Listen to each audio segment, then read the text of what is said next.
la presentación de todas las partes. Doctor Nicolás, ¿mucha demostrar su inocencia? Extraordinaria como esta de la... Y lo acusa a usted, señor Nicolás Fernando Petro Burgos, a título de dolo y en calidad de autor del delito de enriquecimiento ilícito. Palabra... Proceda entonces, doctor.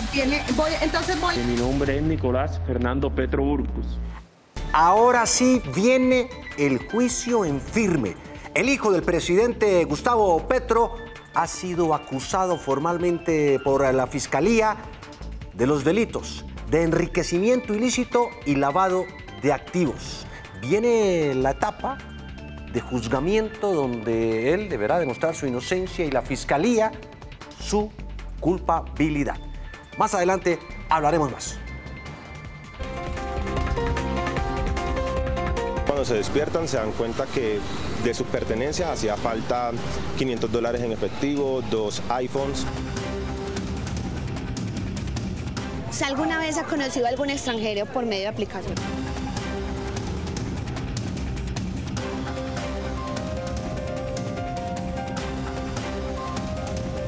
¿No le da miedo? Miedo.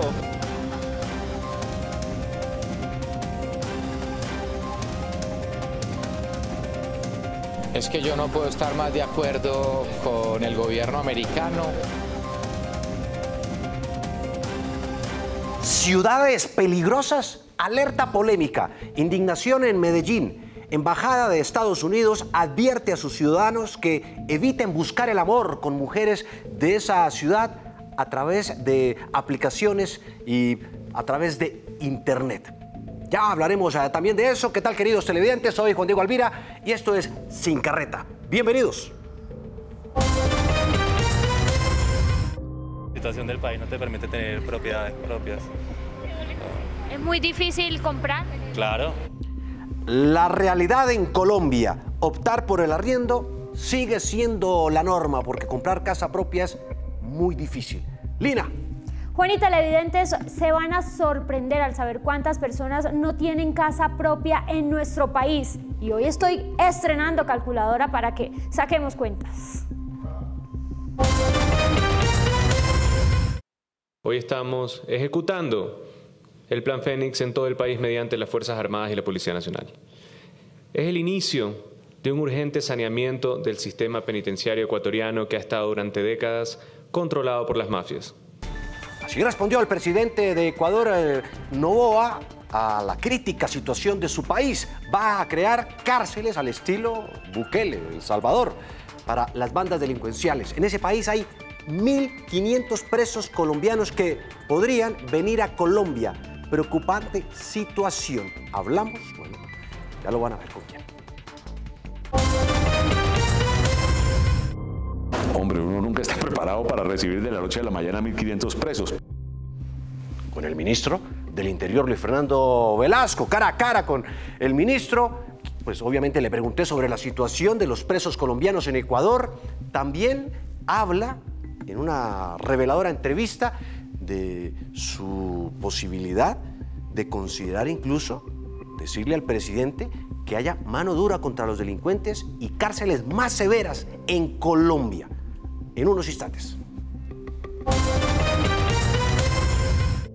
La Fiscalía General de la Nación le imputa y lo acusa a usted, señor Nicolás Fernando Petro Burgos, a título de dolo y en calidad de autor del delito de enriquecimiento ilícito y como coautor del delito de lavado de activos. Así como lo oyen, la Fiscalía ya acusó, es decir, se abre oficialmente la puerta para ir a juicio, donde tanto la defensa como la Fiscalía destaparán sus cartas, sus pruebas, para que se determine si el hijo del presidente Petro es o no culpable de lavado de activos y enriquecimiento ilícito.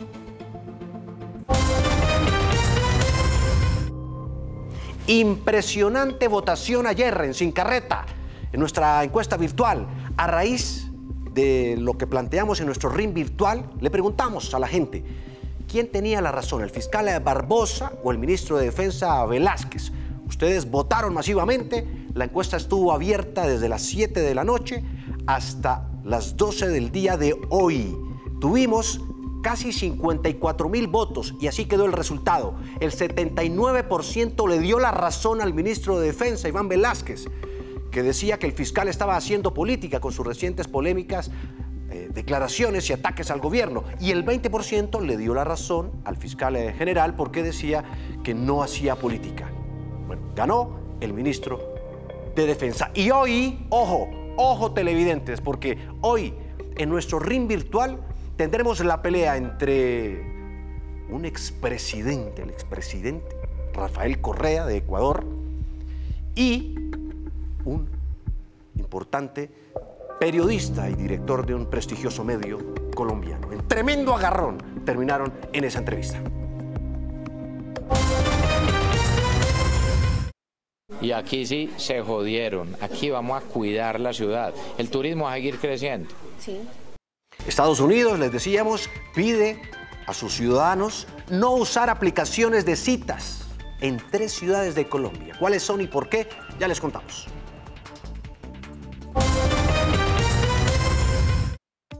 Y a las 7 de la noche, 6 minutos, una noticia emocionante para nuestro turismo, bueno, en general para nuestro país. Por primera vez, el Cabo de la Vela en La Guajira ha sido escogido como destino de desembarco por un crucero suizo diseñado en el 2022 y solo para acceder a puertos de menor tamaño y así llevar a casi 40 pasajeros extranjeros a disfrutar de los paisajes de esta región.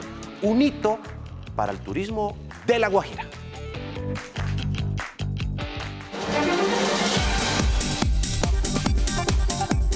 ¿Tecnología distinta o qué le ve? ¿Cómo va? Por favor, ¿cuánto cuesta este plato?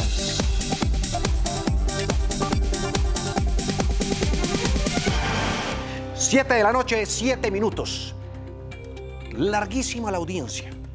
Se trataba de formular la acusación para ir a juicio, llevar a juicio al hijo del presidente Gustavo Petro por un delito, por 2 delitos. Uno, lavado de activos, y el otro, enriquecimiento ilícito. Habría recibido dineros que iban para la campaña presidencial y él se habría quedado con esa plata. Pues el fiscal dijo que eso habría ocurrido con dolo por parte del hijo del presidente. Es decir, sabía premeditadamente lo que estaba haciendo y se quedó con ese billetico. Aquí está una crónica de lo que fueron estos minutos y horas de audiencia. La primera semana del año judicial comenzó muy movida, con el que ha sido catalogado como uno de los procesos judiciales más importantes del país. Se trata del caso en contra del hijo mayor del presidente de Colombia, Nicolás Fernando Petro Burgos, quien llegó a los juzgados en Barranquilla, fuertemente escoltado por un esquema de seguridad y también de la mano de su esposa, Laura Ojeda. Es necesario recalcar que Laura Ojeda, quien tiene un bebé recientemente llegado al mundo, era la mejor amiga de Day Vázquez, ex esposa de Nicolás Petro, la misma que lo acompañó en la posesión del primer presidente de izquierda, el primer mandatario elegido en los más de 200 años de vida republicana de este país. El llamado de la justicia de hoy a Nicolás Petro Burgos se hizo para leer el escrito de acusaciones por parte del fiscal del polémico caso Mario Burgos. Son sobre causales de nulidad, incompetencia, recusaciones. El hijo mayor del presidente Gustavo Petro enfrentaría los delitos de lavado de activos y enriquecimiento ilícito de particulares, por los cuales se expondría a una pena de 15 años de prisión, después de que se le señalara de incrementar su patrimonio de forma injustificada en 1.053 millones de pesos en 2022 y la recepción entre 400 y 500 millones de pesos por parte de Santander López Sierra, alias el Hombre Malboro, un afamado narco que lideró durante 2 décadas el contrabando de cigarrillos en La Guajira, hechos por los que pagó una condena de 20 años en los Estados Unidos. Nicolás Fernando Petro Burgos. Pero como en Colombia, la historia, las historias, incluso las de amor y las judiciales también tienen giros inesperados. El 29 de noviembre del año pasado, la Corte Suprema de Justicia dijo que el proceso podría realizarse en la capital del Atlántico, la ciudad en la que reside Petro Burgos. Yo renuncio a todo. Hoy en la audiencia, Sebastián García, quien hace parte de la defensa de Nicolás Petro, pidió que se invaliden los cargos que se le imputan porque no hay hechos que demuestren el delito de enriquecimiento ilícito, a lo que el fiscal Burgos se opuso. Acusar formalmente al señor Nicolás Fernando Petro Burgos. Mientras el tiempo sigue transcurriendo, Day Vázquez, exnovia del hijo mayor del presidente de Colombia, Nicolás Petro, escribió en su cuenta de X que siempre tuvimos todas las garantías. Nunca se nos negó estar con nuestros abogados. Vázquez, quien se acojó a un principio de oportunidad con la fiscalía por este escándalo en el que salió salpicada por mandar a hackear a Laura Ojeda, una de sus mejores amigas, tras sospechar de sus amoríos con Nicolás, aún sigue vinculada en el proceso por enriquecimiento ilícito. Toda una verdadera historia de amor, traición, celos, engaños y voracidad por el dinero. 7:10 minutos de la noche, la defensa del hijo del presidente había solicitado a la justicia que se declarara la nulidad de todo el proceso, pero el juez se lo negó. 7:10, pasemos a otro tema. Hace apenas unas horas, en la localidad de Usme, en el sur de Bogotá, aterrador, lanzaron un explosivo contra una casa. Terminaron 10 viviendas afectadas. Sin Carreta se dio a la tarea de ir hasta el sitio. ¿Qué es lo que está pasando? ¿Por qué estamos llegando a esos brutales niveles de violencia? Y nos encontramos además con una dolorosísima realidad. Aparte de las víctimas directas de este explosivo, los vecinos afectados y sumidos en otro no menos grave drama, el del abandono.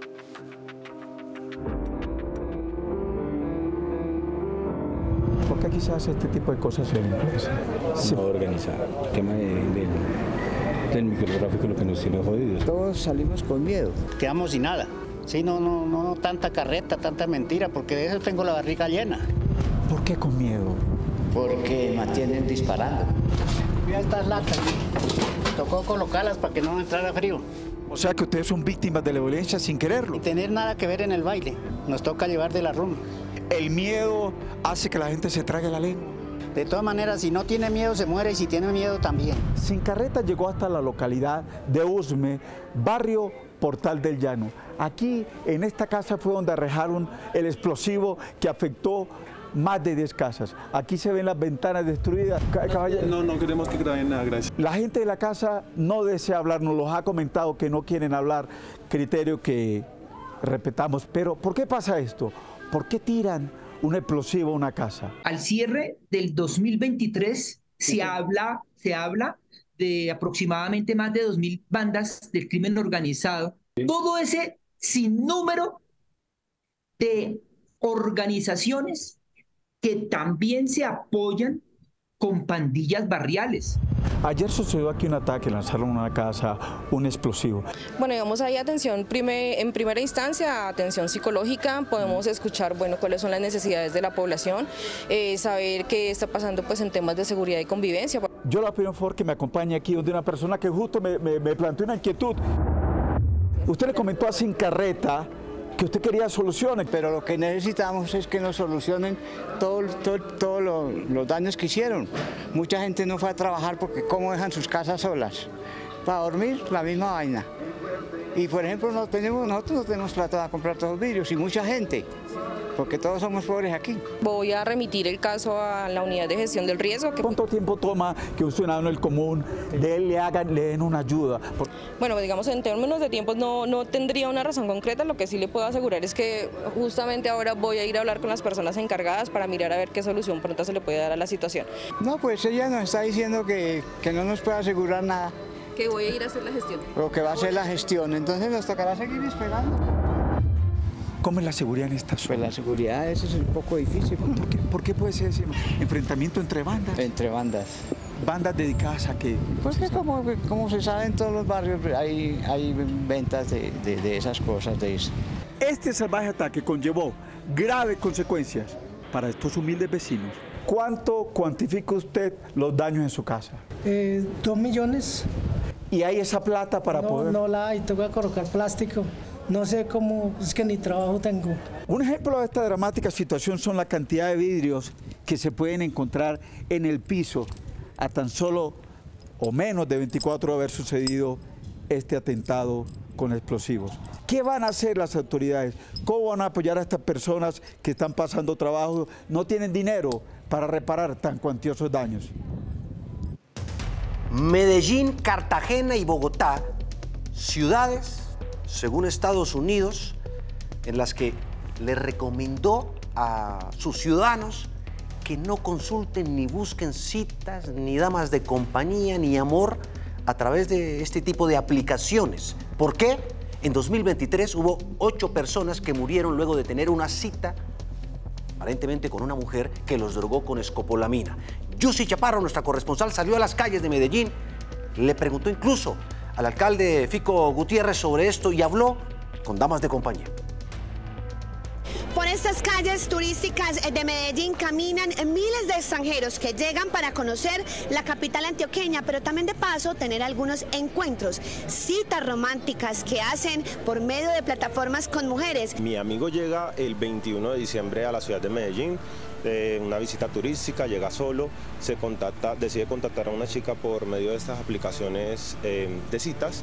La lleva al lugar donde él se estaba hospedando, departieron un rato en la noche. Cuando se despiertan se dan cuenta que de sus pertenencias hacía falta $500 en efectivo, 2 iPhones. ¿Si alguna vez ha conocido a algún extranjero por medio de aplicación? No. ¿Por qué no? ¿Sí? ¿No le da miedo? ¿No? ¿Miedo? ¿Susto? No, ¿robos? No, la verdad no utilizo ninguna de esas plataformas, pues para extranjeros, para eso está acá la comuna. Yani, por el contrario, es uno de esos casos exitosos. Usted conoció una persona a través de redes sociales y plataformas. ¿Por dónde y cómo le fue? Por Instagram y me fue súper bien, tenemos una buena amistad. Pero ¿qué dicen las autoridades? Hay gran preocupación. El alcalde de Medellín celebró esta alerta emitida por la Embajada de Estados Unidos y dice que aquí nadie va a hacer lo que le dé la gana, ni turistas ni tampoco los delincuentes. Es que yo no puedo estar más de acuerdo con el gobierno americano y con la embajada. Es más, qué bueno que todas las embajadas le hicieran la misma recomendación a quienes visitan nuestro país y nuestra ciudad. Varias cosas. Primero, todo el mundo es bienvenido en Medellín, pero aquí son bienvenidos, pero no para lo que vienen algunos. Entonces, que quieren venir a acabar con nuestros niños, niñas, jóvenes y adolescentes. Aquí el que te crea que puede venir a ese tema de abuso sexual infantil y temas de drogas es un delito. Y aquí sí se jodieron. Aquí vamos a cuidar la ciudad. El turismo va a seguir creciendo. Sí. Y yo creo que esas alertas que se hace es porque la misma embajada del gobierno americano básicamente lo que da a entender es que parte, no todos, de las personas que tuvieron incidentes en la ciudad el último año pudieron haberlos tenido por haber caído en redes de criminales que se esconden detrás de ese tema de las citas a través de estas aplicaciones. Posiciones a favor o en contra. Lo cierto es que estas aplicaciones siguen en funcionamiento y siguen llegando también los turistas a Medellín. Por eso la principal recomendación es tener precaución para sentirse seguro y no resultar robado. Desde Medellín, Yussi Chaparro, sin carreta. 7:18 minutos. La vejez en Colombia termina siendo para muchos un sufrimiento solitario, impresionante. ¿Recuerdan la historia del adulto mayor de 70 años y su mamá de 90 que dormían en el aeropuerto El Dorado? Ayer contamos una primera parte de esa historia. Pues nos fuimos a un hogar geriátrico, hicimos un recorrido y encontramos una situación impresionante. De verdad que sí. Pensar en nuestro futuro, ¿no lo hacemos? ¿Ahorramos o no? ¿Es nuestro sistema de seguridad social suficiente o insuficiente? Lo que van a ver a uno le parte el alma, el corazón, en 1000 pedazos. Mira, esta es la segunda parte. Mercedes, la eterna joven a sus 107 años. ¿Cómo hace usted para mantenerse tan sana y longeva?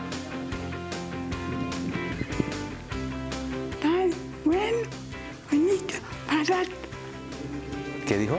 Pan, huevo. Pan, huevo. Pan, huevo y comiendo. Y comiendo. Increíble contraste. Mientras tanto, Héctor, con apenas 58 años, lucha contra la epilepsia y depende de la ayuda de un familiar debido a problemas con la herencia. Y como a mí unos hermanos pues me robaron un ganadito.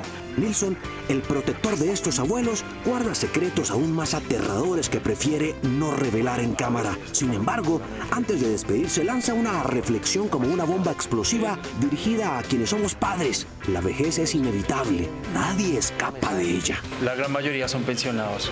Y de ahí pagar su manutención. De ahí, sí. Pero suele pasar que a veces los familiares, entre menos costeen en un hogar geriátrico y esté más barato, para ellos tener su tajada, llamémoslo así, hay la corrupción entre la familia. ¿Así? Suele pasar. O sea, para quedarse con algo en la pensión de su papá, de su tío. Sí, suele pasar. No lo van a creer, en esta sola cuadra contamos 7 ancianatos privados y hay en cada uno 17 abuelos, como en el que estuvimos, algo así como 119 adultos mayores. Lo que, bueno, también hicimos es buscar en Google Maps cuántos hogares geriátricos hay en el sector y vean la gran cantidad de puntos rojos que aparecen solo en la zona, lo que deja en evidencia lo que parece ser un creciente y lucrativo negocio detrás de la dura realidad de envejecer. Para aclarar mis dudas, recurro a Robinson Cuadros, un médico experto en geriatría que también es el presidente del Comité del Caribe y Latinoamérica de la Asociación Internacional de Geriatría. En Colombia y en el mundo tenemos una pandemia de la llamada soledad no deseada. Tenemos un gran número de abandono, de personas mayores sin protección económica, con gran maltrato en diferentes estratos y en diferentes comunidades, a los cuales pues tenemos que tocar fondo para que esto pues salga a la luz pública, como lo que ocurrió en el aeropuerto. Le pregunto, con la expectativa de vida en aumento, ¿en unos años seremos más ancianos que jóvenes? ¿Cuánto se está envejeciendo nuestra población? Hoy en Colombia, tenemos una longevidad no esperada. En 1950 la expectativa de vida en Colombia eran 48, 50 años. Hoy estamos alrededor de los 80 años para las mujeres y 76 para los hombres, con más de 23.000 personas mayores de 100 años, Juan Diego. En Colombia se han reportado 500 casos de abuelos abandonados en hospitales. La Secretaría de Salud ha confirmado que actualmente hay 125 abuelos abandonados en los hospitales públicos de esta ciudad. Hospitales públicos como este se convierten en paraísos todo incluido para abuelos que son abandonados por sus familiares sin pensarlo 2 veces, y más en estas épocas de fin de año. En el hospital de Kennedy he visto abuelitos abandonados ahí a la intemperie. Como periodista comprometido con la causa, quiero poner de mi parte para ayudar a estos abuelos abandonados en el aeropuerto. Me comprometo a donar una cantidad específica para su manutención y les invito a aquellos que se sientan con la disposición y posibilidad a unirse a esta noble causa. Si estás dispuesto a dar un paso al frente y contribuir, por favor escríbanos al siguiente número de WhatsApp: 316-690-4875. Damos un paso al frente para ayudar a estos abuelos que por unas circunstancias durísimas de la vida han terminado en medio de esta difícil calamidad, y en un momento de la vida sí que es difícil. Si usted quiere hacerlo, escríbanos al WhatsApp que les mencionábamos y nos pondremos en contacto para tratar de donarle y ayudar a estas personas. 7 de la noche, 23 minutos. En minutos, cara a cara con el ministro del Interior, Luis Fernando Velasco, a propósito de los temas de coyuntura y otros muy importantes. Hombre, uno nunca está preparado para recibir de la noche a la mañana 1.500 presos. Y casi la mitad de los colombianos viven en arriendo. ¿Por qué será? Al volver, analizamos esta situación. La situación del país no te permite tener propiedades propias. ¿Es muy difícil comprar? Claro.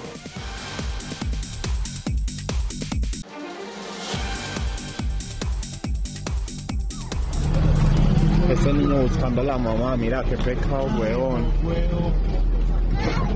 Ay, 8 muertos en un impresionante accidente de tránsito que ocurrió en la vía, esta madrugada en la vía de Medellín-Tolú. El bus, que llevaba 39 pasajeros, se volcó en una curva causando este aparatoso incidente de gravísimas proporciones. se vivió un absoluto caos en medio de la oscuridad. Algunas de las víctimas, niños.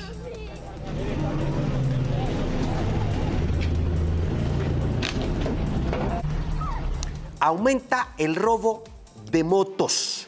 Estos vehículos, bueno, son a veces fáciles de llevarse. Así lo pueden ver por lo menos en este video grabado en Buenos Aires, Medellín. Vean ustedes cómo jalan esta moto y salen corriendo. Es la misma modalidad que usa este otro ladrón en Barrio Triste, también de Medellín, que se roba esta motocicleta a plena luz del día.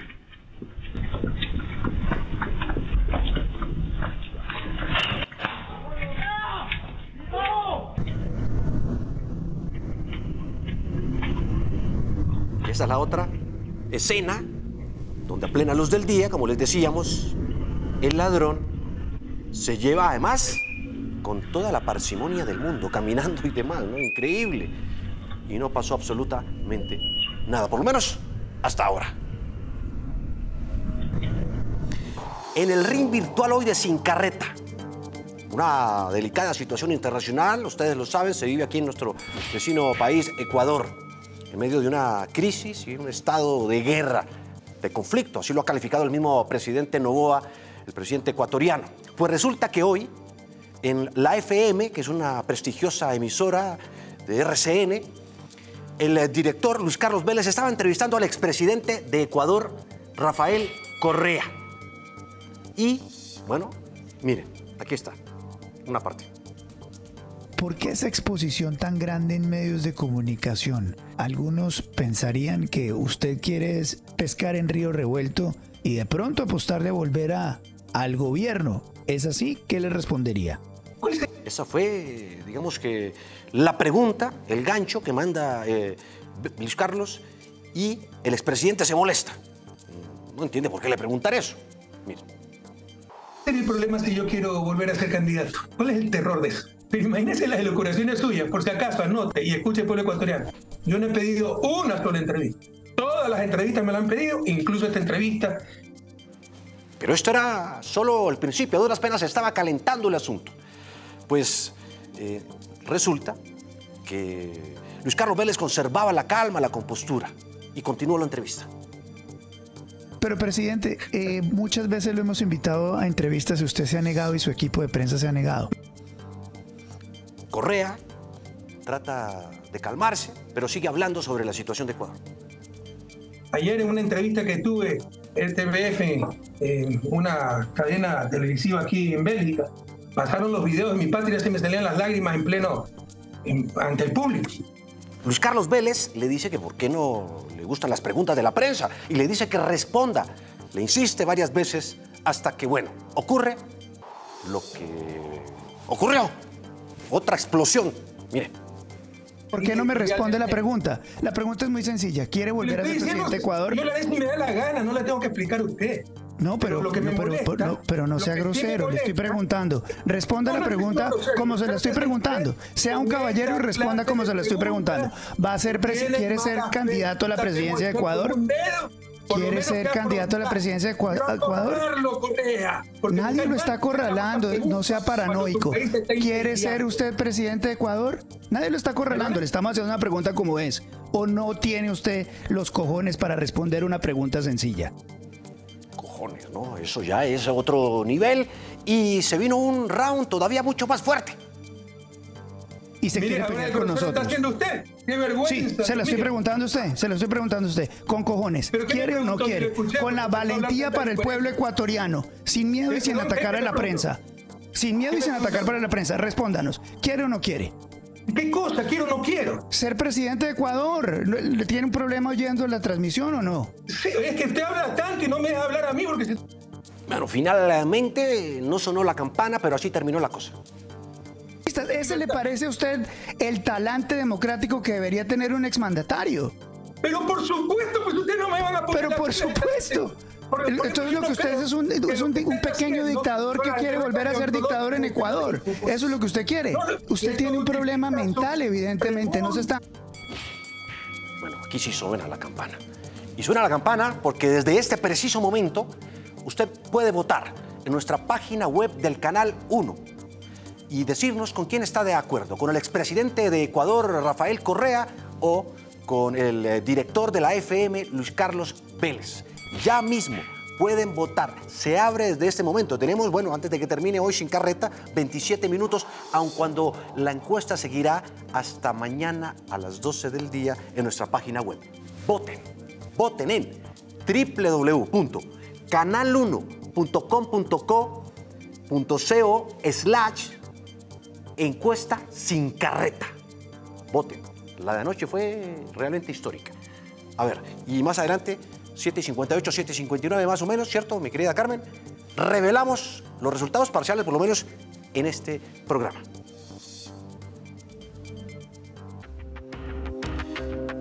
(7:34). Otro tema clave para todos los colombianos. Ustedes no se pueden, en este momento,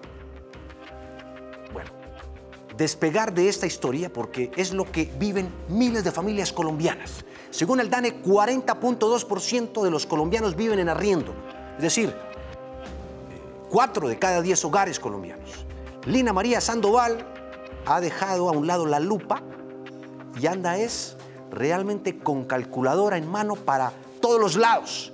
Además, mi querida Lina, debo recordarle, y espero que haya hecho la tarea, no que le puse yo, que le puso una de nuestras seguidoras esta mañana cuando hicimos nuestro consejo de redacción por internet. ¿Cómo le fue?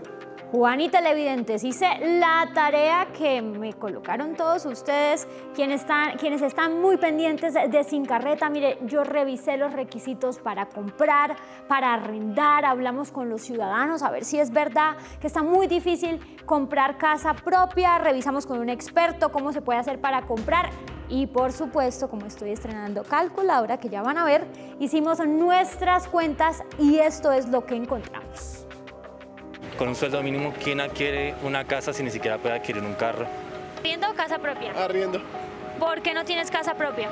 Porque no he podido ahorrar muchos gastos. ¿Qué es más difícil ahora, arrendar o comprar? Tú ganas el salario mínimo, es muy imposible, es demasiado imposible. ¿Qué requisitos piden para comprar? No se puede comprar el que tenga la plata, mija.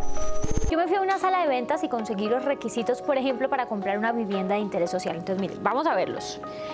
Rango, usted debe ganar más o menos entre 1 y 4 salarios mínimos. También debe contar con el valor para la separación del inmueble, que está entre 1 millón y 1.500.000 pesos. No tener reportes en centrales de riesgo.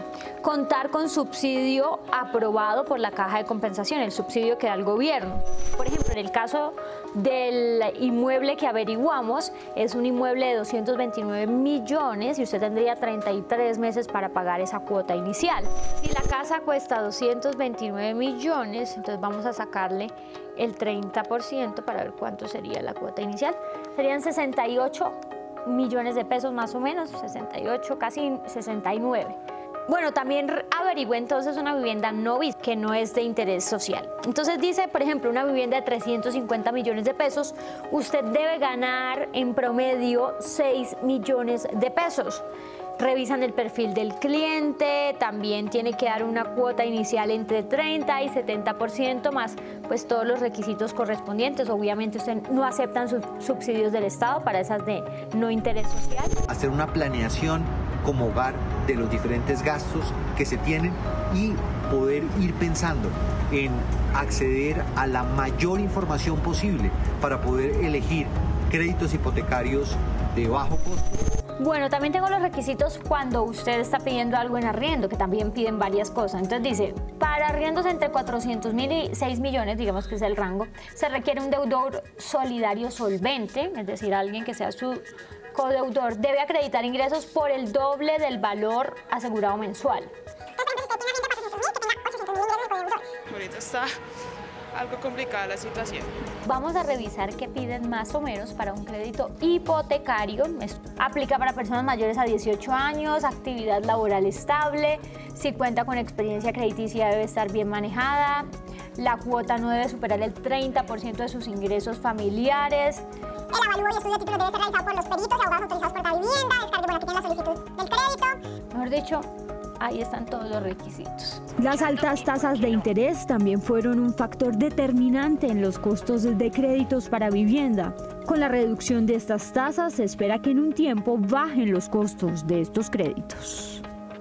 Bueno, entonces cumpliéndole a ustedes, nuestros televidentes, por ejemplo, una de ellas, María Alejandra Bayona, que nos contaba la difícil situación incluso para arrendar, porque es que los arriendos también están costosos y como ustedes vieron es todo un dolor de cabeza, tanto comprar como arrendar. Dos datos para despedirme. Mire, durante el 2023, gobierno Gustavo Petro, a través de los subsidios de Mi Casa Ya, que son los que el gobierno Petro está entregando, más de 75,000 personas accedieron a vivienda propia. Y durante el gobierno de Iván Duque, en los 4 años, más de 245,000 familias accedieron a vivienda propia. Juan y televidentes, muy buenas noches. Pues ahí la estábamos también haciendo caso a nuestra televidente y seguidora de Sin Carreta. Son las 7:39 minutos de la noche, Lina. Pasemos de esta casa virtual a la cibercasa, ¿no? De mi adoradísima Lía. Mi querida Lía, quiero hablar con usted para preguntarle cuál es la ciudad de Colombia donde se paga el arriendo más costoso. Buenas noches. Buenas noches, mi querido JD y Sin Carretudos. Mi sistema se ilumina al verte. Respecto a tu pregunta, en Colombia los arriendos más caros los encuentran en Bogotá, Medellín, Barranquilla, Cartagena y Santa Marta. Yo creo que los invitaré a vivir a mi sistema, porque con esos arriendos no hay cama para tanta gente. Oye, Lía, y a propósito, comparémonos con otras partes del mundo. ¿Cómo o cuántas personas viven en otros países en arriendo y cuántas tienen casa propia? A nivel mundial, los arriendos más caros están en Nueva York, Hong Kong, Londres y Ginebra. En estos lugares un mes de arriendo puede costar en pesos, desde 18 millones en adelante. Sin Carretudos les cuento que este año vengo recargada, estoy como carro nuevo, buscando vía. Y todos son testigos que alguien que voy a mirar disimuladamente me prometió llevarme a sus viajes. Vea que los ibaguereños tienen palabra.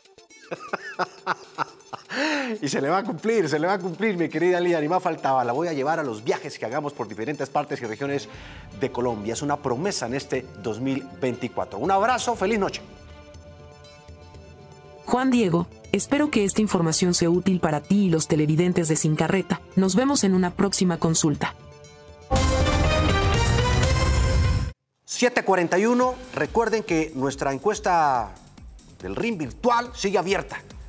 Entren ya mismo a canal1.com.co/encuesta Sin Carreta para votar. ¿Quién tiene la razón? ¿El director de la FM, Luis Carlos Vélez, o el expresidente de Ecuador, Rafael Correa, luego de ese disgusto y ese agarrón que tuvieron en una entrevista esta mañana? Vote ya mismo.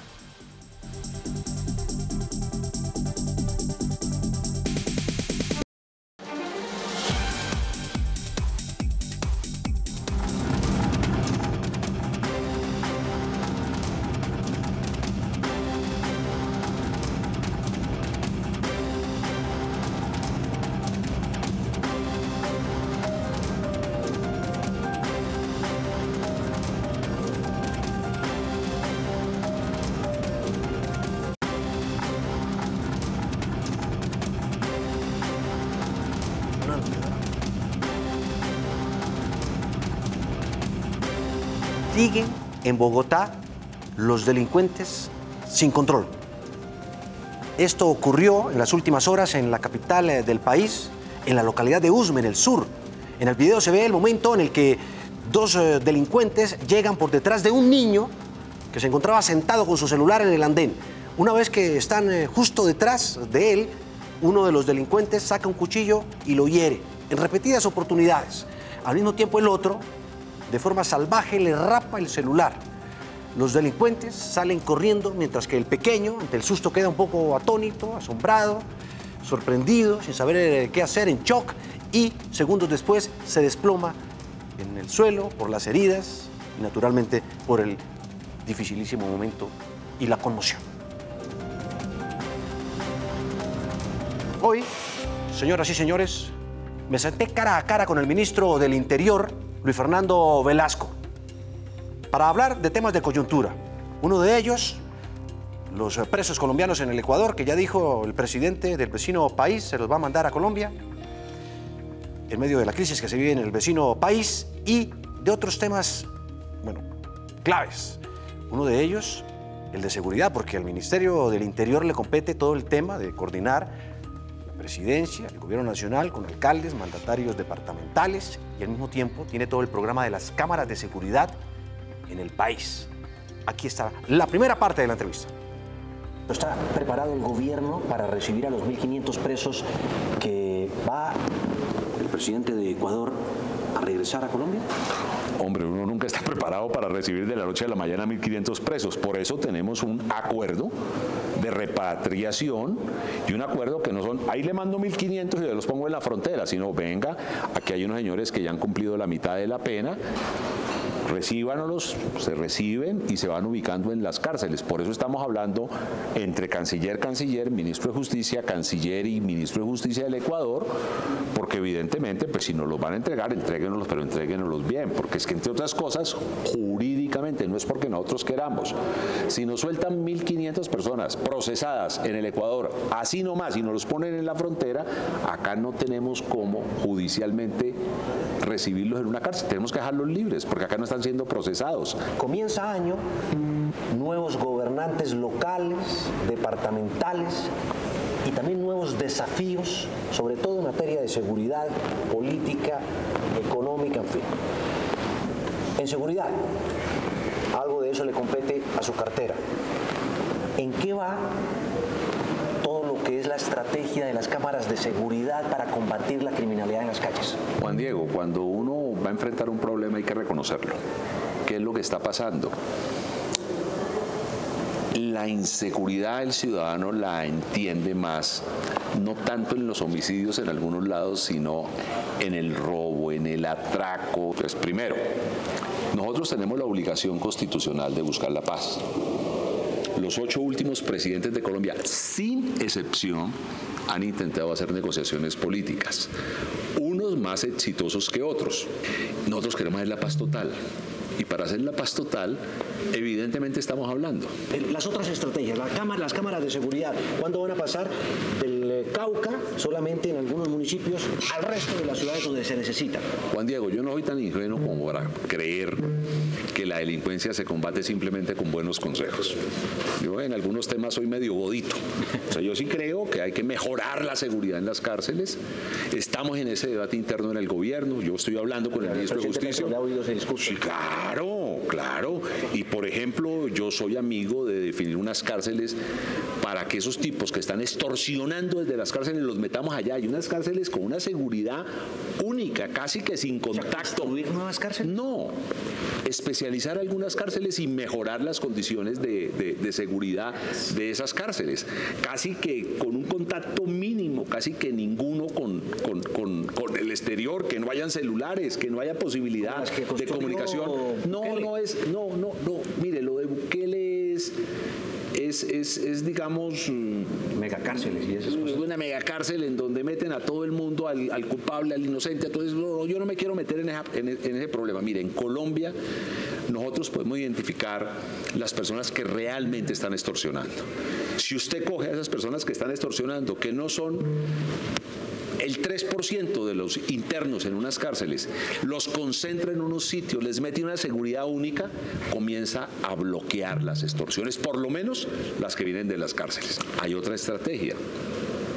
El año pasado tuvimos desafortunadamente 13.800 homicidios. De esos 13.800 homicidios, 181 fueron líderes sociales. En Colombia la gente no se está matando por el conflicto interno. En Colombia la gente se mata por celos, se mata por alcohol. En Colombia la gente mata por intolerancia. ¿Qué ha planteado el gobierno en ese orden de ideas? Todo un tema cultural. Todo el plan del gobierno para doblar los recursos de la educación tiene que ver con eso. Todo el plan del gobierno... Esas son medidas de pronto a largo plazo. No, lógico, pero es que... Déjeme, o sea... Vístame despacio que voy deprisa.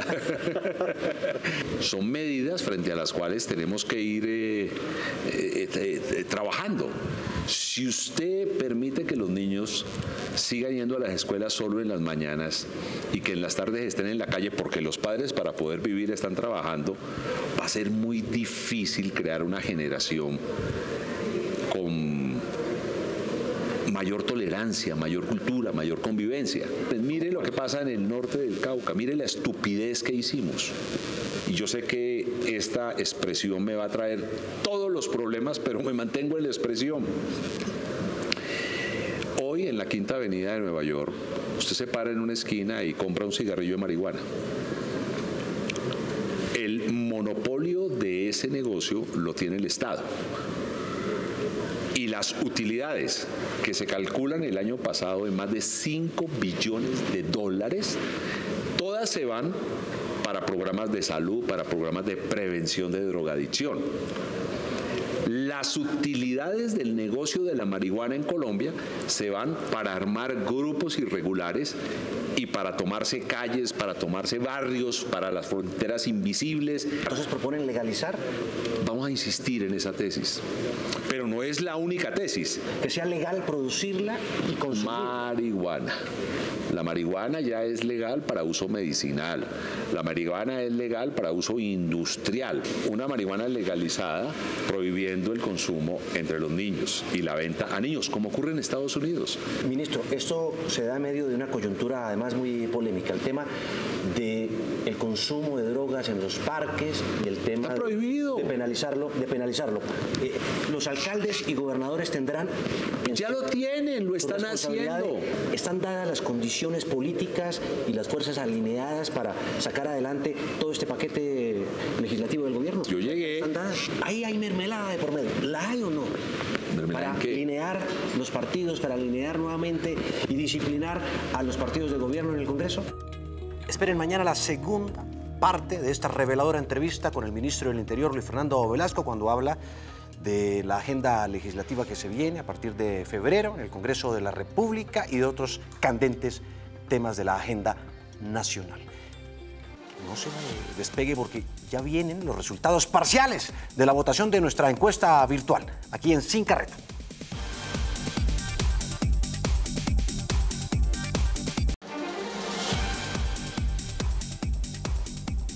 Es que me cogieron votando, ¿no? En la encuesta virtual a esta hora, en el canal 1, ¿no? canal1.com.co/encuesta sin carreta, para que usted nos diga quién tiene la razón, el expresidente de Ecuador, Rafael Correa, o el periodista y director de la FM, Luis Carlos Vélez. Veamos parcialmente cómo van los resultados, las votaciones que abrimos hace apenas casi 30 minutos, ¿no? Sí, más o menos. Miren, va de la siguiente manera. Hasta el momento, 3.847 votos y va ganando con el 69.1% el expresidente de Ecuador. Y Luis Carlos Vélez tiene el 30.9%. La encuesta seguirá, nuestras urnas seguirán abiertas sobre quién tiene la razón, luego del agarrón que tuvo Luis Carlos Vélez con el expresidente ecuatoriano en una entrevista esta mañana en la FM. Usted puede seguir votando hasta mañana a las 12 del día, cuando cerramos nuestra urna virtual en nuestra página web. Bueno, si se perdieron algún detalle de Sin Carreta, usted puede seguirlo también minuciosamente, minuto a minuto, en nuestra página web del Canal 1, en nuestras redes sociales de YouTube, Instagram, TikTok. Veamos la frase rápidamente. Miren, aquí está. Cada día me ofrece una nueva oportunidad. El ayer ya ha concluido. Es el primer día de mi futuro. Con esa frase y reflexión los invitamos a hacer de lo que nos queda de esta noche algo apasionado. Yo sé que aquí ya está el Sirirí diciéndome despedida, Juan Diego. Que tengan una extraordinaria noche.